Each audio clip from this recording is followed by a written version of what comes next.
Welcome, everybody. Thank you for joining us today with today's interview. We have a very special guest today. It's my second oldest sister, Dr. Kahroba Jahan. She is a cardiologist in Tucson, Arizona. Welcome, Dr. Jahan. Thank you for being with us today. Hi, Karen, and thanks for having me. I'm really excited to be on your YouTube channel. Thanks. We're excited to have you. Thank you for taking time out of your busy schedule. Of course. So Dr. Jahan, can you tell us a little bit about yourself? Hi, everybody. Like Karen had mentioned, I'm a cardiologist here practicing in Tucson, Arizona. I've been a physician for almost 10 years now. I've been in cardiology practice for 7 years, 6 or 7 years total. I work here at a smallish hospital in Tucson, Arizona as a non-invasive cardiologist. I'm also the director of our cardiac rehab program here at the hospital, where we focus on cardiovascular conditioning through exercise and lifestyle modification. What are the rules of thumb for a regular person to take care of his or her heart? Yeah, so heart care, or cardiac care, it's no different than any other organ system when it comes to taking care of our body. So taking care of the whole body will essentially, you'd be taking care of your heart as well. So what that means is eating well, avoiding processed foods, trying to eat whole foods, preferably organic if possible, getting plenty of exercise, any kind of physical activity, right? So not being sedentary is important for your whole body, not just your heart. Getting good amount of sleep, good quality sleep, getting adequate sunlight, fresh air, all of those things can help one become healthier, not just their heart, but as a whole person. What is, in your opinion, what is the link between oral health and heart health? There's been some research about the oral connection. There are certain things that we know. One is that poor dental hygiene, whether it's tooth decay or abscesses in the oral cavity, or if it's gum disease, where what you guys call periodontitis, if I'm correct. So any kind of oral infection can lead to what we call valvular endocarditis or infective endocarditis, which is essentially an infection involving the heart valves. Patients that have artificial heart valves are even more susceptible. But essentially, the oral infection will lead to a bacterial infection in the bloodstream, and that will seed the heart valve with the bacteria, where the heart valve becomes infected, ultimately failure of the valve where they need to be replaced. So, obviously right now we're dealing with the times of COVID-19, and I know on the news and scientists, they bring up heart health a lot, and heart illnesses being one of the key factors in, survival, or how much you're affected by the COVID-19. So my question to you is, what are some of your tips on taking care of your heart and body in the time of the COVID-19 pandemic? I think it's important to understand that the COVID-19 or SARS-2 coronavirus is really no different. It's no different than any other virus. So, for example, when it's viral season in general, and when we see a lot of influenza in the hospital, patients that have cardiac disease and lung disease, they typically don't do well with viruses like influenza, even cold viruses. So the COVID-2 virus, SARS-CoV-2, is really no different. So, certain things should be, focused on during viral season in general. Certain lifestyle changes would become important when it's viral season in general, especially during this climate with SARS-CoV-2. So number one is obviously eating healthy. Everybody knows what eating healthy means. Most people know what to avoid. It's interesting that when you go to the grocery store right now, you see the pasta aisle is empty, the canned foods are gone, the processed foods gone. Exactly. You go to the produce section and it's full of fresh fruits and vegetables. The produce section is looking great. Those are exactly the type of foods that people need to be eating right now. This is not the time to, you know, to eat canned foods or processed foods. You want to eat whole foods, fresh fruits and vegetables, leafy greens, colorful vegetables, right? That way, you know, you're getting all the adequate vitamins and minerals. So eating whole foods at this time is crucial. It's okay to stock up on cans and processed foods that have a, you know, high shelf life in the event that you're not able to, you know, provide yourself with whole foods, but that's only just as a backup plan. So eating whole foods, number one. Number two, getting adequate physical activity. So during this time of social isolation, there's this, you know, common misconception that we need to just stay at home and sit on the couch and watch Netflix and what's that? And snack. Yeah, exactly. And that's exactly what you don't want to do, right? So social isolation doesn't mean avoid nature. Right. So take this opportunity of social distancing to go out in nature and get a walk in every day, twice a day. Getting fresh air becomes really important. Getting adequate sunlight is absolutely important, right? We need to keep our vitamin D levels up because, as you've mentioned in your previous episodes, our vitamin D levels are absolutely so important.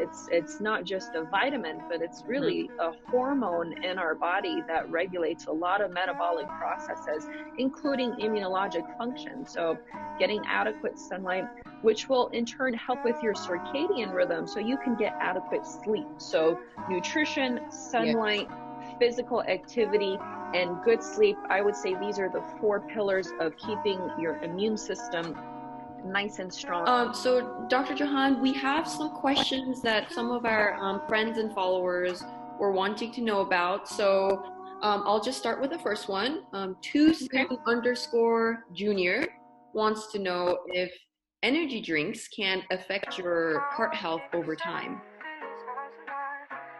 Okay, that's an interesting question, and it's a very common one that I get from my young patients.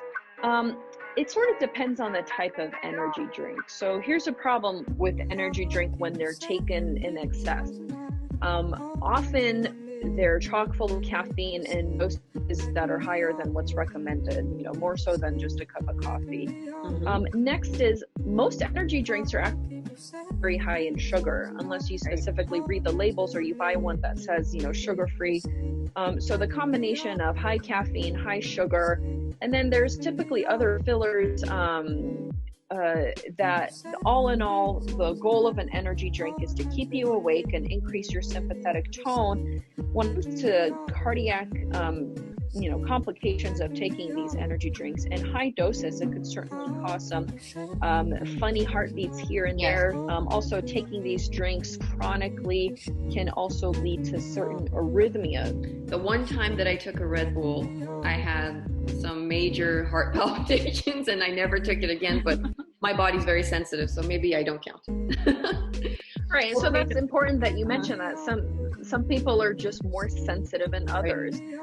Those same people are ones that can only have 1 cup of coffee a day, and others have, you know, 7 or 8 cups, and it doesn't faze them. Right. Yeah. Okay, Dr. Jahan, my next question is from Geno. She wants to know if omega-3 has any heart health benefits. Apparently, research keeps going back and forth on this, and she wants to know your thoughts on it.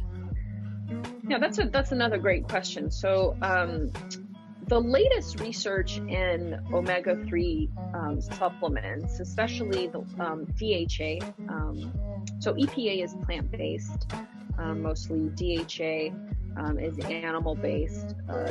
In high doses, the latest research shows that there is a benefit when it comes to the cardiovascular disease. 4 grams, so 4,000 milligrams of omega-3 taken daily has shown some benefit in prevention of coronary disease in the sense that it improves the lipid profile. So it brings down that LDL, so to speak, the bad lipid, and it improves your HDL, the good lipid. Okay, great. Next question is from Shanisi. I hope I pronounced that correctly. Sorry if I didn't. But Shanisi wants to know if, you know, just as a colonoscopy or a mammogram would be recommended at a certain age, Is there an age where one might see a cardiologist with no known prior heart problems? Short answer is no. There's no set age of needing to have, cardiovascular testing done. Okay. So colonoscopies, mammograms, these are screening studies. There's no screening test in cardiology that is, mandated or, I'm sorry, I thought I had a visitor. Right. So there's no, recommended screening that's age recommended. That being said, in women, once you hit menopause, and in men over the age of 60, let's say, your risk for cardiovascular disease goes up. So it's not a bad idea. It's not unreasonable to visit a cardiologist for risk assessment. My last question for you is from Deanna. She wants to know what specific foods are healthy for our hearts and what should we absolutely stay away from? So that's a lot of people's question, right? What should we eat? Yeah. So to Deanna, so this is what I tell my patients. Number one, eat whole foods, right? So the quick way to remember what whole foods are, if it comes from the ground or it has a mother, it's good to go, right? So if it's boxed up and it's been sitting on the shelf for weeks at the grocery store, if it comes in a package, if it requires, to be microwaved, for example, if you read the label and it encompasses 50 different ingredients, words that you can't recognize, right, exactly. Those are processed foods. So eat whole foods. When you go to the grocery store, start in the produce aisle. Anything that's seasonal, colorful, leafy, put that in your basket. If you can do organic, even better. If it's you can afford it. Shop in the perimeter of the grocery store. So produce aisle, you go to your butcher section and you can buy any kind of meat. It doesn't necessarily have to be lean, because animal fat, we know now, that is not bad for us, especially if it comes from a grass-fed, pasture-raised animal. When you buy your eggs, Deanna, buy pasture-raised eggs. There's a big difference between pasture-raised and free range.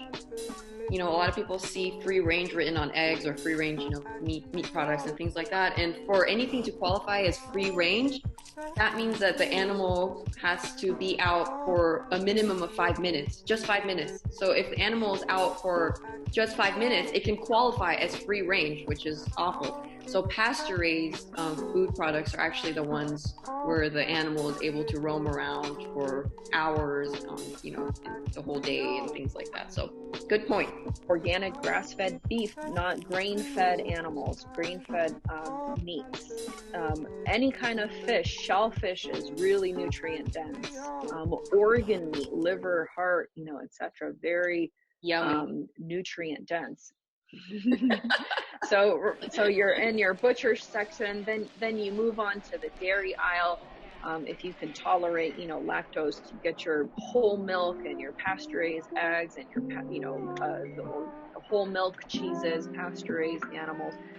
And I personally skip the bread aisle because the bread that's sold in the grocery store is often processed.